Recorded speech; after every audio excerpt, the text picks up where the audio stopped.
Hebreos 12, versículo 1 en adelante. Si ya llegó, diga amén. ¿Trajeron la Biblia? Por tanto, nosotros vamos a leer el versículo 3. Versículo 3 en adelante dice: considerad a aquel que sufrió tal contradicción de pecadores contra sí mismo, para que vuestro ánimo no se canse hasta desmayar, porque aún no habéis resistido hasta la sangre combatiendo contra el pecado, y habéis ya olvidado ¿la qué? La exhortación que como a hijos se os dirige, diciendo: hijo mío, no menosprecies la ¿qué? La disciplina del Señor, ni desmayes cuando eres reprendido por él, porque el Señor al que ama disciplina y azota a todo el que recibe por hijo. Amén y amén. Levante su mano, vamos a orar. Padre, gracias te damos en esta mañana preciosa que nos regalas. Qué bueno es estar en tu casa, Señor, bendiciendo tu santo nombre. Señor, te pedimos en esta mañana que hables a nuestras vidas, que hables a nuestros corazones, que podamos, Señor, disfrutar de una palabra que nos alimente, que nos bendiga, que nos libere. Señor, que en esta mañana al salir de aquí salgamos llenos de tu palabra, llenos de tu presencia, y que podamos ser una iglesia súper bendecida para la gloria del Señor. Diga conmigo: Señor, cielo y tierra pasará, mas tu palabra nunca pasará. Dígalo fuerte: cielo y tierra pasará, mas tu palabra nunca pasará. Se siembra en mi vida la poderosa semilla de la palabra de Dios. En el nombre de Jesús, amén y amén. Demos un buen aplauso al Señor. Aleluya. Gracias. Qué bueno es disfrutar de la palabra del Señor, y quiero que usted esté bien atento. Este es un texto que muy poco se habla, y cuando uno lo lee, uno entra como en una ciertos interrogantes, digámoslo así, porque esa palabra disciplina casi no nos gusta escuchar, pero yo, con la ayuda del Espíritu Santo, trataré de dar un buen mensaje para que salgamos de aquí bendecidos. Siempre que entendemos que somos hijos de Dios, cuando usted y yo nos volvemos hijos de Dios, la Biblia habla de que nos convertimos.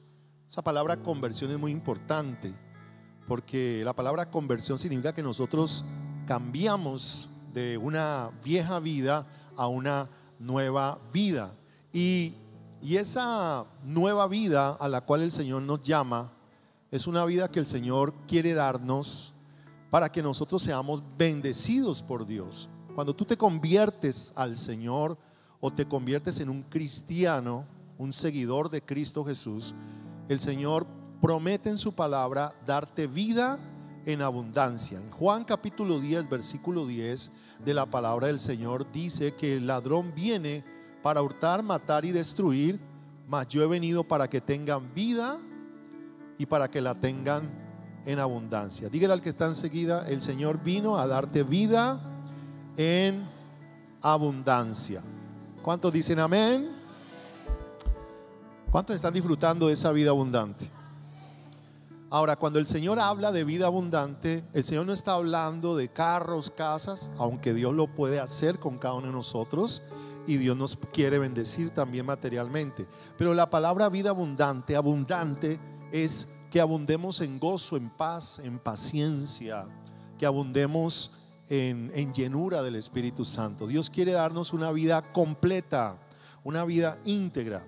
Y cuando Dios nos llama a esa vida de bendición, tenemos que tener en cuenta que nosotros empezamos a caminar de la mano con el Señor. Es decir, nosotros empezamos a ser hijos de Dios, y a empezar a entender a Dios, y a caminar en la vida cristiana de la mano del Señor. Recuerde que cuando usted se convierte a Jesucristo, usted le dice al Señor Jesucristo: te reconozco como mi Señor y mi Salvador. Son dos cosas, ¿verdad? Mi Señor y mi Salvador. Usted le recibe en su corazón como su Señor. La palabra Señor significa Kyrios, viene del griego Kyrios, que significa dueño, amo. Así que cuando usted se convierte al Señor, usted y yo le estamos diciendo al Señor: tú eres mi amo, tú eres mi dueño, y a partir de hoy tú eres el que legalmente maneja los asuntos de mi vida, ¿sí? Legalmente, porque el Señor no obliga a nadie a que lo siga. El Señor simplemente espera que nosotros nos dispongamos para Él y que Él venga y tome el control absoluto de nuestra vida. Por eso la Biblia dice: venga tu reino y hágase tu voluntad. ¿Qué está diciendo allí esa oración del Padre Nuestro? Está diciendo: Señor, venga usted y gobierne acá en la tierra, gobierne mi vida, gobierne mis asuntos. La mayor, ¿cómo se puede decir? La circunstancia más tremenda de un cristiano es permitirle al Espíritu Santo que comience a gobernar su vida, porque eso fue lo que nosotros perdimos en el Edén. En el Edén nosotros perdimos el gobierno de Dios en nuestras vidas. Eso fue lo que se perdió en el Edén. Fuera de perder la salud, fuera de perder la vida eterna, lo que realmente, digámoslo así, en esencia se perdió en el Edén fue el señorío de Dios en la vida del hombre. Hoy el hombre se maneja solo, ¿sí? Hoy el hombre se maneja solo, ha olvidado a Dios. Y a veces nosotros como que apartamos al Espíritu Santo de nuestra vida y no permitimos que el Espíritu Santo sea el dueño de nuestra vida. Por ejemplo, en Gálatas capítulo 5 versículo 16 dice la palabra de Dios, ustedes conocen ese texto: digo pues, andad en el Espíritu y no satisfagáis los deseos de la carne. Esa palabra andad en el Espíritu significa que el Espíritu Santo ahora es el que debe gobernar nuestra vida, ¿sí? El Espíritu Santo es el que debe operar dentro de nosotros. ¿Por qué? Porque si el Espíritu Santo opera en nuestra vida va a ser una vida de bendición, una vida donde encontramos esa vida abundante que Jesús nos prometió. La pregunta que yo le quiero hacer a usted y me quiero hacer a mí mismo es: ¿estamos permitiendo que el gobierno de Dios sea a través de nuestra vida? Porque cuando no permitimos el gobierno de Dios en nosotros, lo que está operando es nuestra propia voluntad y nuestra propia carne. La carne no solamente es el pecado, la carne significa la obra del hombre, la humanidad, el hacer del hombre. Es la carne también que se resiste a la voluntad de Dios y que esa carne quiere operar ella sola.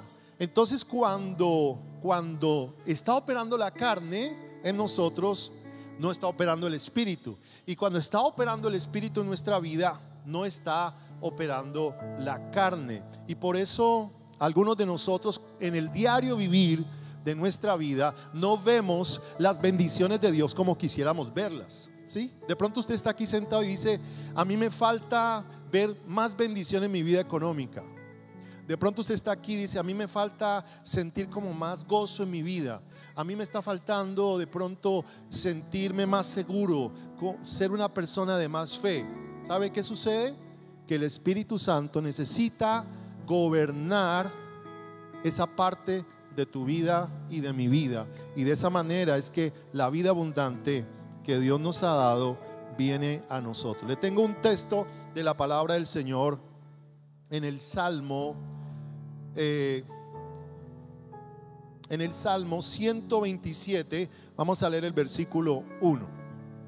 Dice la palabra del Señor de la siguiente manera: si Jehová no edificare la casa, en vano trabajan los edificadores. Si Jehová no guardare la ciudad, en vano vela la guardia.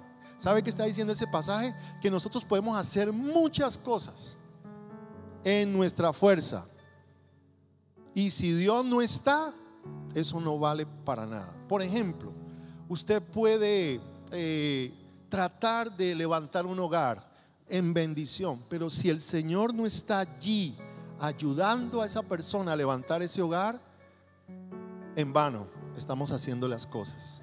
Sí, lo hablo como pastor, yo puedo estar aquí en mis fuerzas haciendo una cosa y la otra, pero si el Señor no está conmigo, hermano, en vano estamos haciendo las cosas. Es lo mismo que estamos hablando, el gobierno de Dios. Dios quiere gobernar a través de la iglesia, Dios quiere gobernar a través del pastor, Dios quiere gobernar a través de esa mujer que es su esposa, Dios quiere gobernar a través de ese hombre que es su esposo. Y cuando eso se da, entonces las bendiciones de Dios comenzarán a llegar de manera poderosa. ¿Cuántos dicen amén? Le damos un aplauso al Señor, ¿verdad que sí?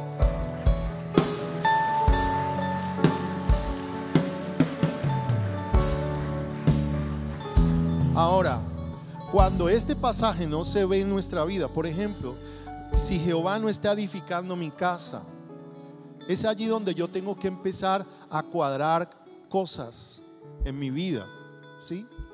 Cuando Dios te llama a que tú camines en obediencia, que tú camines en el Espíritu, que tú lo sigas a Él, y eso no se da, entonces ocurre el desastre. Un cristiano verdadero debe ser guiado por el Espíritu Santo. Un cristiano verdadero debe caminar en obediencia al Señor. Y cuando esas cosas no se dan, entonces Dios hará todo lo que tenga que hacer para que la obra de Él se haga en cada uno de nosotros. Y aquí es donde entra mi mensaje, que se llama la disciplina del Señor. Cuando a nosotros nos hablan de la disciplina del Señor, nos da susto, porque nos recuerda a nuestros papás de pronto castigándonos. Si de pronto alguien de nuestra parentela, de nuestra familia estuvo preso, estuvo por allá recibiendo un castigo. Yo recuerdo que mi mamá me cuenta, y mi abuelita también me contaba, que como castigaban los abuelos hace 30, 40, 50 años, eran castigos tremendos. Aún en el colegio, por ejemplo, en mi caso, yo estudié en un colegio donde era una señora bien tremenda, la rectora del colegio, y en ese colegio había una cláusula. ¿Cuál era? Que si alguien cometía alguna falta, le daban su reglazo, y un reglazo bien bueno, bien tremendo en la mano, sí, en la mano. Y esa era la manera en que uno recibía disciplina. Yo creo que más de un reglazo, eso me ayudó. Gracias a Dios por esos reglazos. Que de pronto nos falta algunos de los que estamos aquí, ¿no? De pronto nos faltó alguno de esos reglazos. Por eso es que estamos tan alborotados y tan llenos de cosas.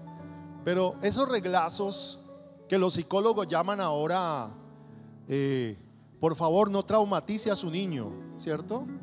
Esos reglazos son importantes. O esos juguetazos, o esos correazos que la mamá nos daba o la abuela nos daba, o lo que llamamos el pau pau, ¿cierto? Nosotros tenemos una perrita que es una pitbull bien hermosa, tiene como año y medio, va a cumplir año y medio, y ella es toda así tremenda, y de un momento a otro uno deja el zapato por ahí puesto y estamos nosotros bien tranquilos viendo televisión, cuando aparece así desfilando con el zapato en la boca, ¿sí? Y se sienta a echarle muela al zapato. A nosotros nos dañó las chanclas, nos dañó los zapatos, los tenis, nos dañó, bueno, tocó comprar zapatos. Y es tan tremenda que nosotros no sino que le digamos pau pau, mete las orejas, mete la cola y suelta el zapato, y se queda así con el zapato aquí, esperando a ver qué vamos a hacer. Disciplina, castigo. Tenemos ese pensamiento a veces. ¿Qué pensamiento tiene usted acerca de la disciplina del Señor? Vamos a Hebreos 12, Vamos rápidamente al versículo 1 de la palabra del Señor. Dice: por tanto nosotros también, teniendo en derredor nuestra tan grande nube de testigos, despojémonos de todo peso y del pecado que nos asedia, y corramos con paciencia la carrera que tenemos por delante. El escritor de Hebreos, que algunos dicen que fue Pablo, otros dicen que fue Apolos, etcétera, no se sabe quién escribió Hebreos, estaba hablando de la fe. Ustedes ven que en el capítulo 11 el escritor de Hebreos habla y dice: es pues la fe la certeza de lo que se espera, la convicción de lo que no se ve, y comienza a nombrar una cantidad de personajes. Entre ellos está Abraham, está David, está Sarai, está Rahab la ramera, está Moisés, está José. Y dice este escritor que por la fe conquistaron reinos, taparon bocas de leones, apagaron fuegos. Mejor dicho, estos hombres de Dios que están aquí eran tremendos hombres de fe, y el escritor de Hebreos los pone a ellos como testigos ante nosotros, que si ellos lograron grandes cosas para Dios, cuánto más nosotros ahora que tenemos como Rey y Señor a nuestro Señor y Salvador Jesucristo. Entonces el escritor de Hebreos comienza a decir que ellos fueron apedreados, aserrados, y comenzaron ellos a caminar por la fe en Dios. Y en el versículo 1, léalo allí: por tanto, escribe, nosotros también, diga conmigo, nosotros, teniendo en derredor nuestro tan grande nube de testigos. El escritor de Hebreos nos coloca en medio de un gran campo de fútbol, y en derredor de nosotros o alrededor de nosotros están todos estos gigantes de la fe mirándonos, y la iglesia está allí parada y dispuesta a caminar o a correr la carrera que tienen por delante. Y dice: teniendo en derredor tremendos hombres y mujeres de Dios, estos testigos de Dios, despojémonos de todo peso, de toda carga, porque no podemos caminar la vida cristiana con cargas. Despojémonos de las cargas, despojémonos de aquello que no nos deja correr la vida cristiana, y dice la palabra del Señor, y del pecado que nos asedia. Despojémonos, hay que renunciar a cosas, hay que sacar el pecado de nosotros, porque esta gran nube de testigos están observándonos a nosotros. ¿Sabe que hay gente que cree que la vida cristiana es algo fácil, es algo que no tiene, digamos, esfuerzo? La Biblia da a entender que nosotros debemos correr la carrera con responsabilidad, con esfuerzo, con disciplina. Y dice el versículo 2: corran la carrera cristiana, puesto los ojos en Jesús, el autor y consumador de la fe. Cuando usted empezó a ser cristiano, usted le entregó su vida a Jesús. Ahora usted tiene que correr la carrera cristiana toda la vida con paciencia, despojándose del pecado, de las cosas que no les dejan avanzar, y poner los ojos en Jesús para que usted pueda alcanzar la meta. Por eso usted no puede poner su mirada en un hombre. Hay gente que coloca su mirada en un pastor. Si usted coloca su mirada en mí, usted no va a poder terminar la carrera, porque yo posiblemente lo decepcione a usted o lo defraude a usted. Pero si usted coloca su mirada en Jesús, Jesús nunca lo decepcionará a usted. Una vez que usted coloca la mirada en Jesús, usted debe correr todos los días de su vida la carrera cristiana con paciencia, y alcanzar el galardón y alcanzar la meta para la gloria del Señor. Aleluya. Gracias, Señor. No ponga su mirada en ningún hombre, y valga la redundancia, en ninguna mujer.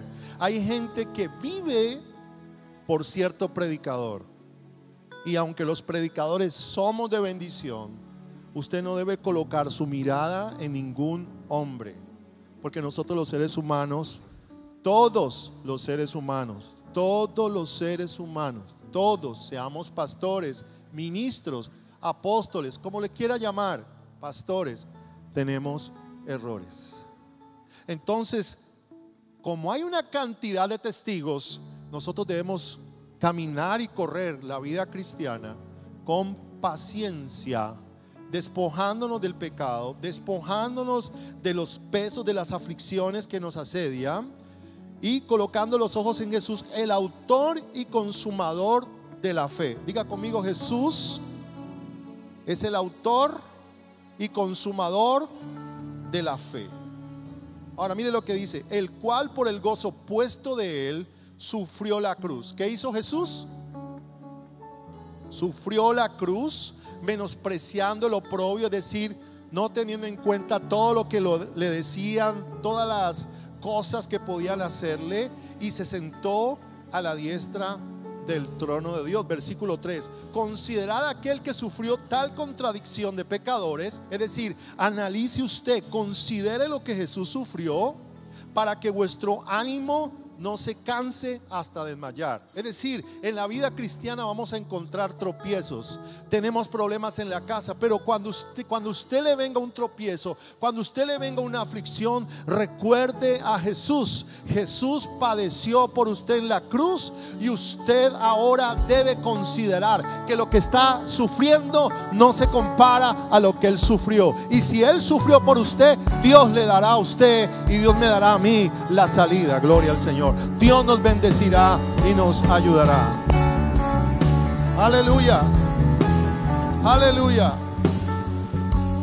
Versículo 4: porque aún no habéis resistido hasta la sangre, combatiendo contra el pecado, y habéis ya olvidado la exhortación que como hijos se os dirige. Es decir, teniendo esta gran nube de testigos, teniendo a usted a Jesús como meta, ponga los ojos en Jesús. Y teniendo usted, entendiendo y considerando a Jesús como sufrió en la cruz por causa de nosotros, usted no vaya a tirar la toalla, usted no se vaya a volver hacia atrás. Usted no puede irse hacia atrás. Le dije que usted no debe ir hacia atrás. Y habéis ya olvidado la exhortación que como hijo se os dirige, diciendo: hijo mío, no menospreciéis la disciplina del Señor. Atiéndame acá. ¿Por qué el Señor está hablando de disciplina? Cuando entendemos todo este pasaje de la fe, de poner los ojos en Jesús, nosotros no podemos volver atrás, porque el Señor mismo, como hijos de Dios, nos llama a seguir hacia adelante. Cuando un cristiano, atiéndame acá, desobedece a Dios, y de esos hay muchos, o hay conmigo muchos, que podemos desobedecer a Dios una vez, otra vez y otra vez. El Señor, en su inmenso amor y misericordia, no queda más de otra sino empezar a tratar con aquellos cristianos que no quieren obedecer. Voy a colocarle un ejemplo. Si usted está aquí esta mañana y usted dice: pastor, yo hago un negocio y no se me da, hago otro negocio y no se me da, hago otro negocio y no se me da. ¿Qué está pasando? Posiblemente lo que está sucediendo es que Dios está llamándote la atención para que tú entiendas que Él quiere llevarte a la bendición. Y te está llamando la atención. Yo no estoy diciendo que todos los cristianos que tienen problemas financieros es porque están en pecado o están en desobediencia. Eso no es así. Pero cuando un cristiano no crece, cuando un cristiano no avanza y tropieza, y ese cristiano, por más que quiera avanzar, no puede, y ese cristiano no crece económicamente, ese cristiano no despega espiritualmente, ahí es donde nosotros tenemos que mirar qué es lo que está pasando en nuestra vida, porque posiblemente sea que Dios está tratando nuestro corazón, está haciendo que nosotros despertemos y lo atendamos a Él. Le coloco un ejemplo. Hay personas que no van a valorar la vida hasta que no se encuentren en una situación de enfermedad. Cuando una persona entra a un hospital grave, ahí es cuando nosotros empezamos a valorar la vida. Y usted le puede decir a una persona: busque a Dios, acérquese a Dios, vaya a la iglesia. Pero a veces esa persona tiene que pasar por una situación, por ejemplo, de enfermedad o una situación económica, para poder entender que Dios lo ama, que Dios quiere hacer algo con ella. Recuerde que cuando usted le dijo a Jesús: entra en mi corazón como mi Señor, legalmente Dios es el dueño de su vida. ¿Cuántos creen que Jesucristo es el dueño de nosotros? Y si Dios es el dueño de su vida y de mi vida, quiere decir que el Señor es el que rige y manda en nosotros. Amén. Por eso yo no puedo hacer lo que yo quiero. Yo no puedo hacer, le coloco un ejemplo. Yo no puedo hacer esto. Ay, Señor, me voy a dar unas vacaciones espirituales, no voy a ir a la iglesia por varios días. Bueno, ¿dónde está tu Señor? ¿Qué dice tu Señor? La palabra Señor es amo. Usted tiene un amo, que no soy yo, ni es la pastora, sino el Dios Todopoderoso, que sabe qué es lo mejor para usted y sabe cuál es la bendición para usted. Yo no le puedo decir al Señor: Señor, me voy a casar con Carlota, y llueve o truene, relampaguee, yo me caso con ella. No, porque hay un Señor, es su Señor, y su Señor es el que le va a ayudar a usted a decidir acerca de su matrimonio y de su vida sentimental. Lo que hacemos la gran mayoría es, venga John Edward, lo que hacemos la gran mayoría es esto: Señor, a mí me gusta John Edward, supongamos que sea una mujer. Señor, bendice nuestro matrimonio. No miren raro, ¿cierto? Entonces, Señor, bendice nuestro matrimonio. Pastor, venimos para que nos case. ¿Y qué le va a preguntar el pastor? ¿Ya oraron?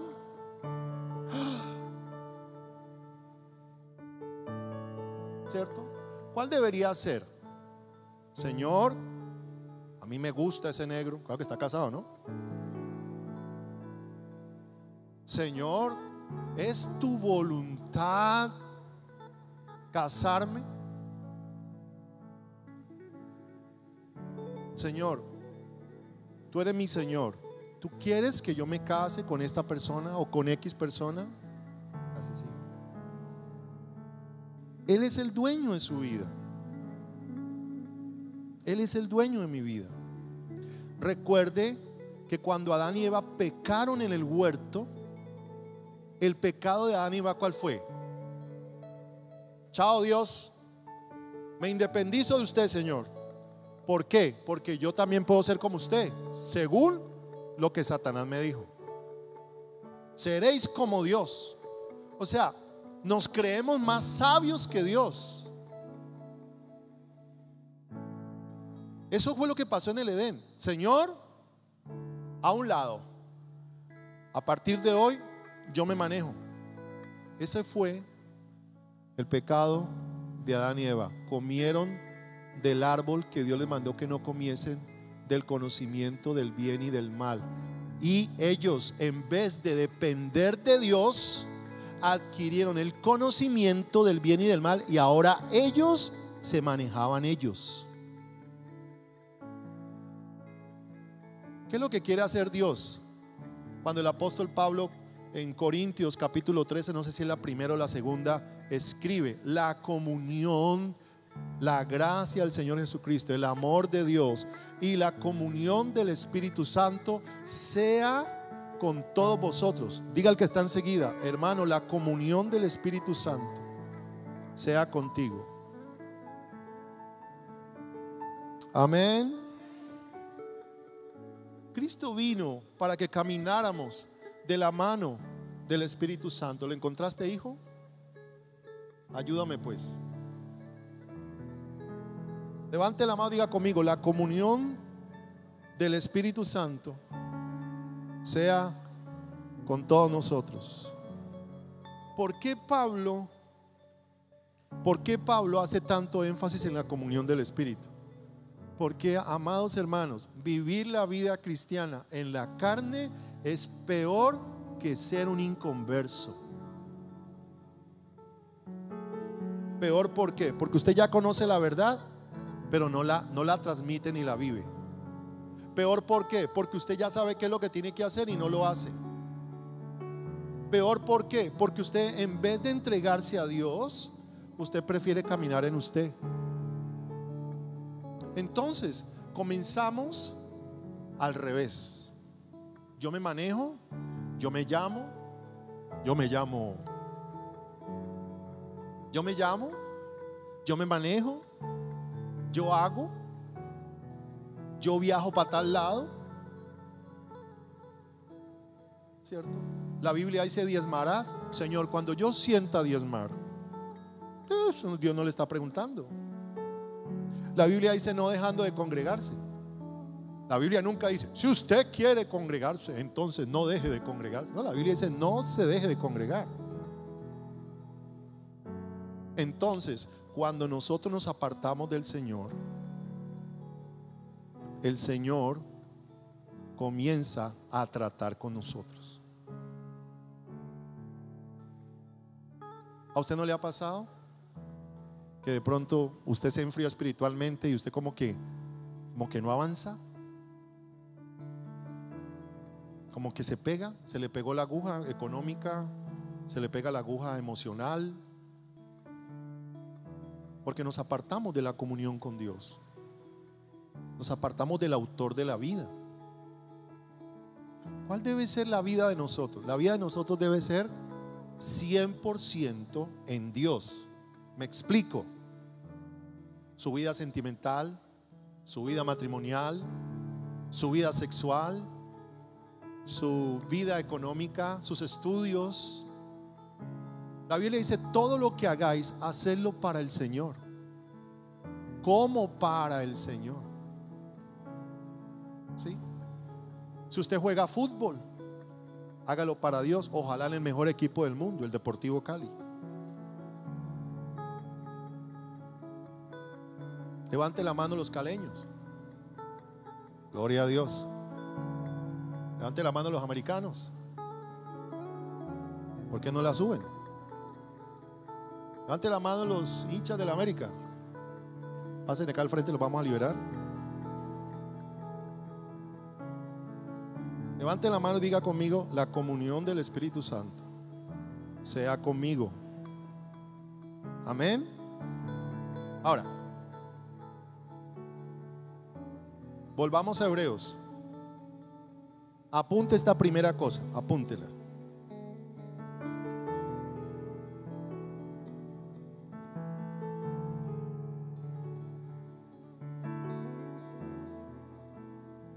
Disciplina es la disciplina del Señor es, atiende acá, la obra del Espíritu Santo en la vida de cada creyente. Voy a explicarlo. Atiéndame acá. Atiéndame. Cuando la Biblia habla de disciplina, se refiere que cuando usted se convierte a Cristo, usted entra en una disciplina. Porque el Espíritu Santo comienza a orar en usted. Es por eso que usted siente que debe cambiar. Debe dejar algunas amistades, por ejemplo, que no son muy sanas. Es la obra del Espíritu Santo. Es el trato de Dios en la vida de cada creyente. Pero la disciplina del Señor también viene para amonestarnos. Por ejemplo, a veces el Señor cuando ve nuestra desobediencia, eso es lo que sucede cuando usted ve la desobediencia de un hijo suyo. Cuando usted ve la desobediencia de un hijo suyo y que es renuente, por ejemplo, las matemáticas. ¿A cuánto les gustó las matemáticas? Por ahí escuché. Trigonometría, álgebra, un dolor de cabeza. Yo no sé para qué nos dieron eso, no nos sirvió para nada. Dejémoslo ahí.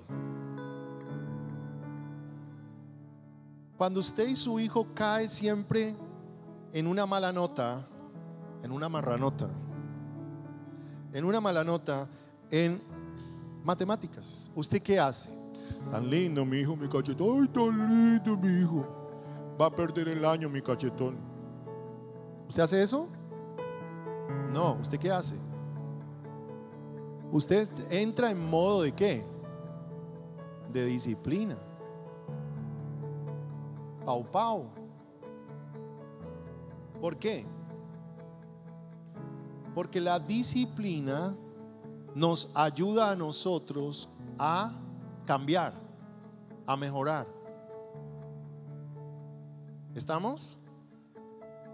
Ahora acá, ponle cuidado. La palabra disciplina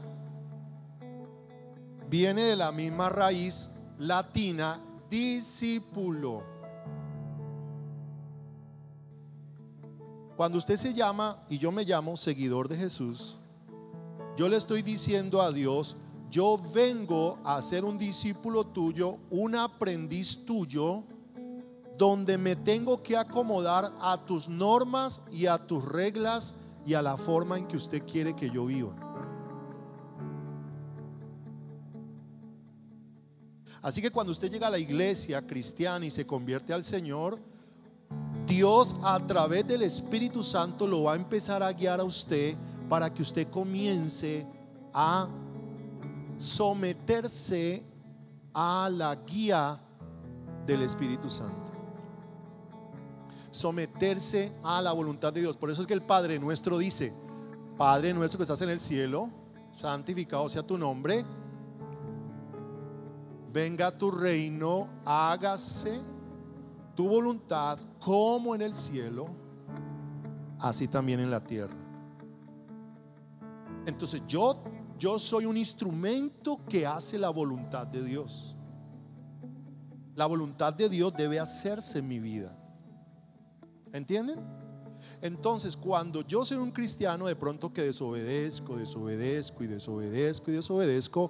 Dios aplica de otra manera la disciplina, la amonestación, disciplina del Señor. Lea ahí Hebreos 12.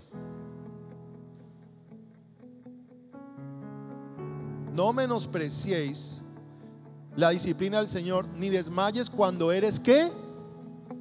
Reprendido por Él. Apunta esta primera cosa. Número 1. La disciplina de Dios es el reflejo del amor de Dios. Levante la mano y diga conmigo: la disciplina del Señor. Más fuerte: la disciplina del Señor es el reflejo del amor de Dios. Lea allí: porque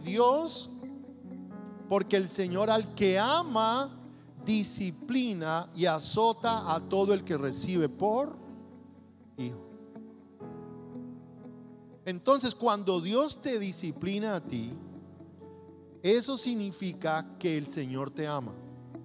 La disciplina es un reflejo del amor de Dios. Entonces, si yo estoy caminando mal con Dios, así como nuestro hijo, ¿qué tiene que hacer Dios? Dios nos mira y nos dice: mi hijo no está andando como tiene que ser. Entonces, en el amor de Dios, Dios permite que sucedan cosas en nuestra vida para que nosotros entendamos que no estamos andando como tiene que ser. ¿Me explico? Por eso es que, no lo quiero decir, pero tengo que decirlo, a veces vienen ajustes económicos a nuestra vida. ¿Cuándo viene un ajuste económico? Cuando un cristiano no diezma, por ejemplo. Si usted es un hijo de Dios y usted se entregó a Cristo Jesús, lo que usted debe hacer es apoyar la obra de Cristo Jesús. Y cuando yo soy una persona que de pronto rehúso, o mi actitud es: no voy a colaborar con la iglesia, no quiero dar para la obra de Dios, no quiero llevar mis diezmos y mis ofrendas, un ejemplo, posiblemente Dios comience a hacer apretones financieros en nuestra vida. Por eso es que Dios le escribe al pueblo de Israel y le dice: ustedes, la nación toda, me han robado.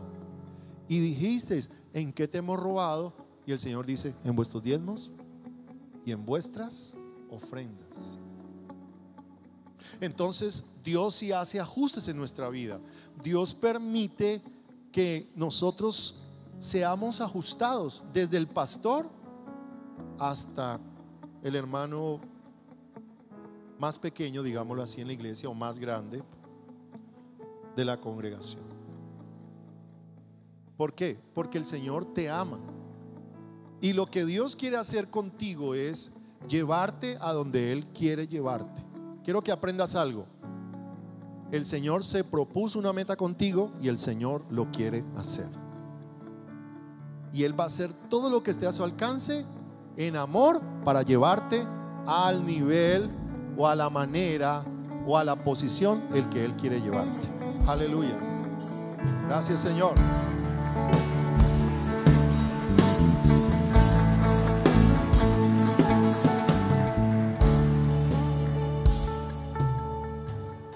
Por eso dice: no menosprecie la disciplina del Señor, no desmayes por la represión del Señor. Atiéndame acá.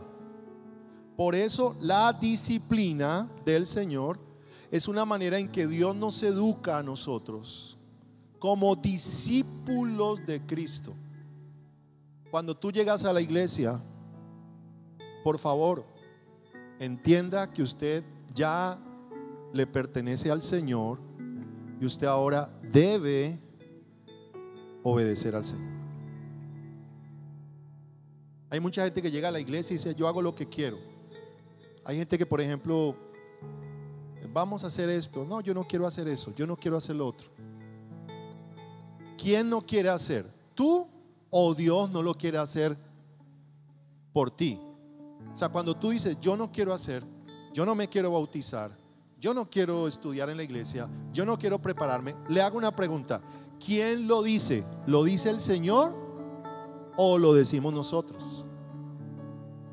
Si yo le digo al Señor: Señor, yo no quiero predicar más, ¿quién lo está diciendo? ¿Lo está diciendo el pastor en su humanidad o Dios lo está diciendo a través de mí? Qué lindo, ¿verdad? Qué lindo que el Señor quiere que nosotros podamos rendirnos a Él. La segunda cosa que quiero compartirte está en el versículo 7. Son 3 cositas nomás. Si soportáis la disciplina, Dios os trata como a hijos, porque ¿qué hijo es aquel a quien el padre no disciplina? Levante la mano los que tienen hijos. Pregunto: ¿usted ha disciplinado a su hijo? Y si no lo disciplina, ¿qué pasa?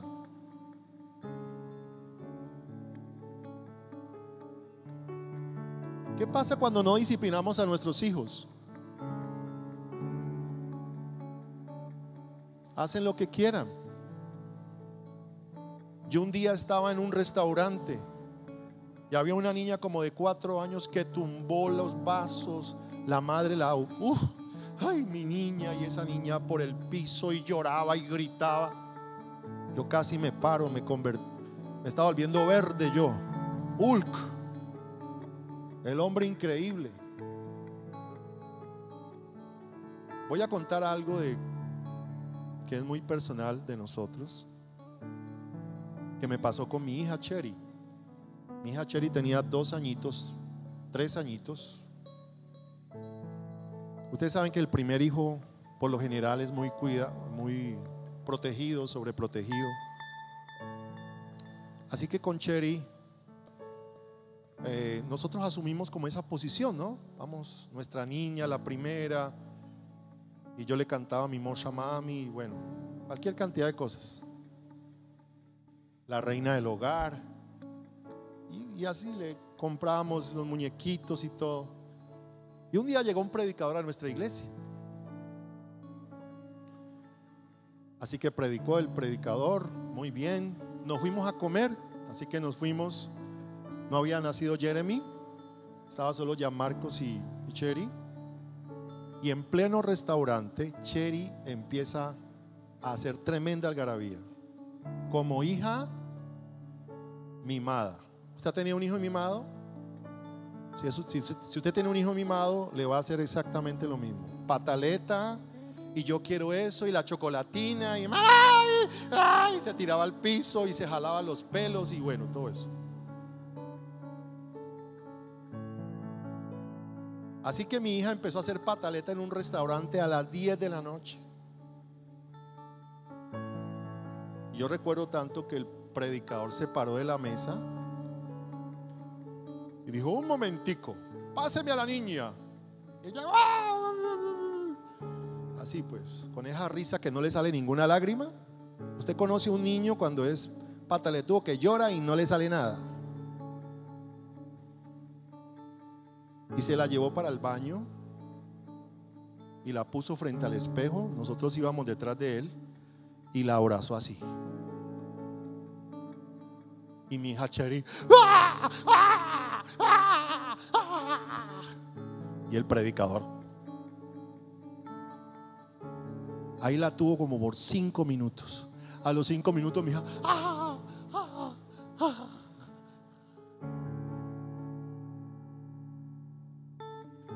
Adiós pataletas. Ella se acuerda, teniendo como 3 añitos, se acuerda de eso. Eso le marcó. Si no corregimos a nuestros hijos nos tumban la casa.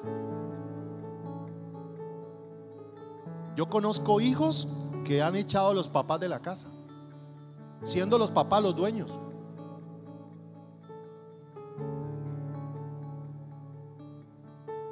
Si soportáis la disciplina,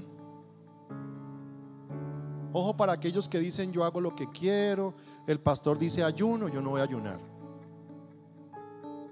Créame que dentro de la iglesia, no en esta, en otras, hay ese tipo de hermanos. No, yo no voy a ir, pues no quiero.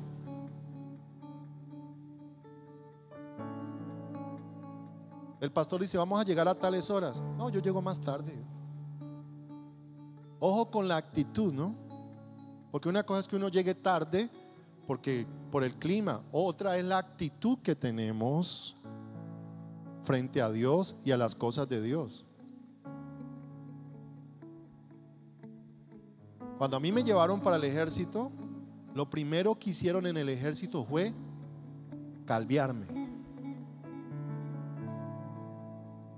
Oiga, eso sí que duele, oye, sobre todo a los que nos gusta estar mechudos. Yo con mi pelo bien mechudo, estilo Grupo Menudo, ¿se acuerdan de Menudo? Y mi banda toca rock. ¿Se acuerdan? Ay, por ahí, por ahí toqué más de una fibra.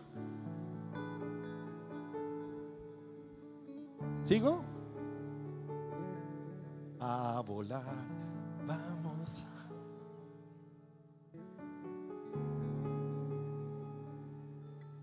Hermano, y llego yo al ejército y llegan y ¡pum! Me pasan la chuler. O me hicieron la chuler. Calvo.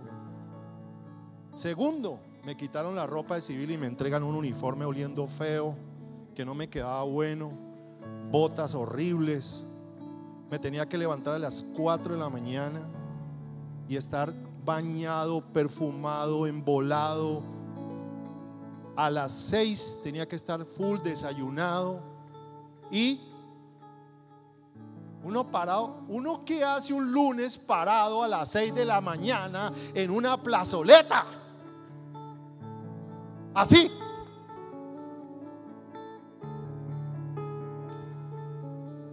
cantando el himno nacional a las 6 de la mañana. Oh, gloria. Disciplina. Disciplina. Si soportáis la disciplina, Dios os trata como hijos. El segundo punto es este: la disciplina de Dios es la prueba de que usted es un hijo de Dios. Si usted no camina en disciplina, usted da a entender de que no tiene un Dios que lo quiere bendecir. Le tengo buena noticia: Dios es bueno y lo quiere bendecir. Y cuando usted se somete a Dios, Dios lo cuidará, lo sostendrá y lo bendecirá.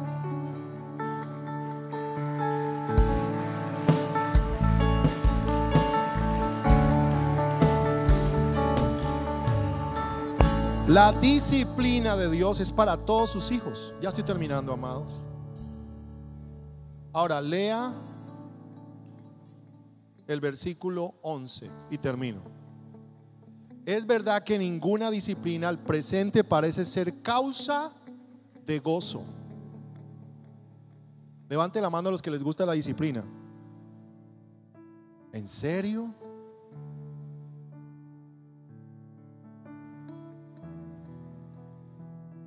Atiéndame acá. ¿Cuántos han ido al gimnasio alguna vez? Levante la mano. Yo he ido y he hecho ejercicio y cada vez quedo más defraudado. Uno en la televisión y en el internet ve esos manes apuercados, ¿cierto? Y uno dice: wow, uy, yo quiero esos bíceps.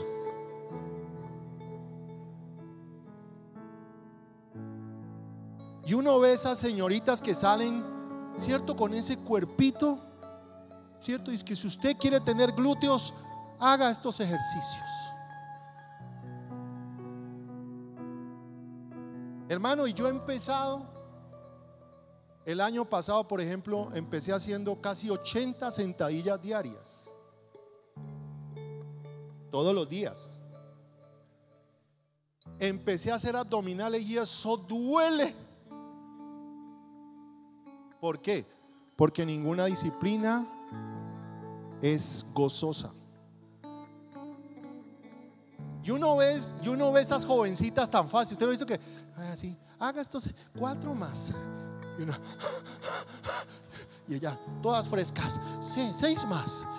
Y ahora haga esto. Y uno al cuarto ejercicio.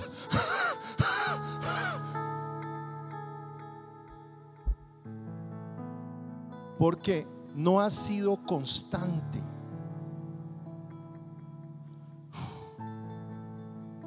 Tenés que pagar el precio de la disciplina.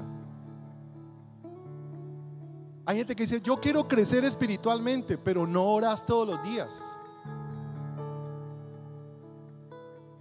¿Cómo está su músculo espiritual?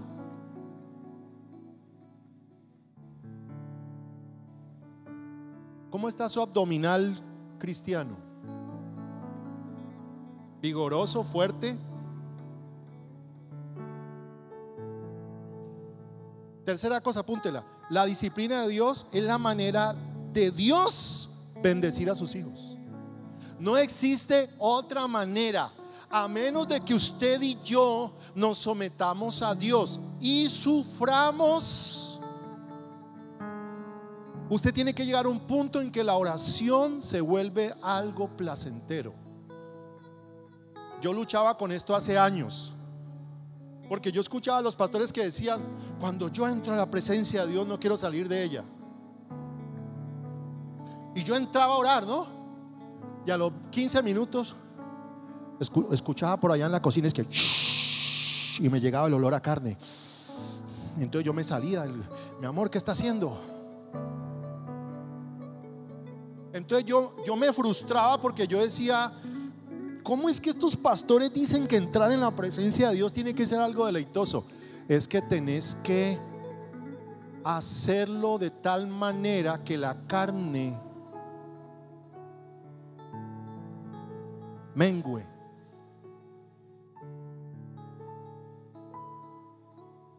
Cuando estamos ahí en la alabanza, ¿usted cree que para mí todos los domingos estar allí es, yo estoy ahí pues y no, pero yo estoy ahí y mi carne muere? ¿Qué es la carne? Le voy a explicar qué es la carne. La carne es que usted, en vez de meterse a orar, se va para cine. Aclaro, no es del diablo ir a cine, aclaro. Pero la mayoría de los seres humanos no pagamos la disciplina, el costo. No es causa de gozo el estar en la presencia de Dios. Y cuando tú te metas en la presencia de Dios y experimentes la presencia de Dios en tu vida, vas a querer estar más en la presencia del Señor. Aleluya. Aleluya. Aleluya. ¿Por qué? Porque la carne se somete al espíritu.